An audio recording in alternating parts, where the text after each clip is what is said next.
ಅದೆಂಥದ್ದು ಈ ಖಾತೆ ಯಾಕೆ ಮಾಡಿರೋದು? ಮಧ್ಯಮ ವರ್ಗದ ಜನದ ಪರಿಸ್ಥಿತಿ ನೋಡಿದ್ದೀರಾ ನೀವು ಏನಾಗಿದೆ ಅಂತ? ಈ ಖಾತೆ ಇವತ್ತಿನ ತನಕ ಅವನು ಎಷ್ಟು ಟ್ಯಾಕ್ಸ್ ಇರ್ತದೆ ಅದೆಲ್ಲ ಅರಿಯರ್ಸನ್ನು ಕಟ್ಟಿದ್ರೆ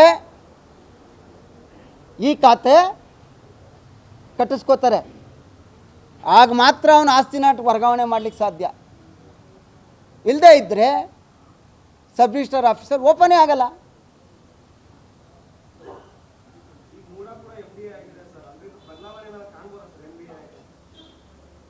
ಅಲ್ಲ, ಇದು ಹಿಂದೆನೇ ಸನ್ಮಾನ್ಯ ದಿವಂಗತ ವಾಸು ಅವರು ಇಲ್ಲ ಇವತ್ತು. ಇದೇ ಮುಖ್ಯಮಂತ್ರಿಗಳು 2014-15 ಮಂಡನೆ ಮಾಡಿದರು. ಬಟ್ ಮಾಡಿದ್ದಾರೆ. ಈಗ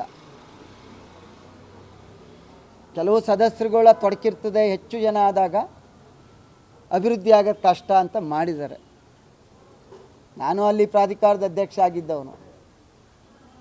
ಇನ್ನಾದರೂ ಅದು ಚೆನ್ನಾಗಿ ಆಗಲಿ, ಬಡವ್ರಿಗೆ ಯಾರು ಆಕಾಂಕ್ಷಿಗಳು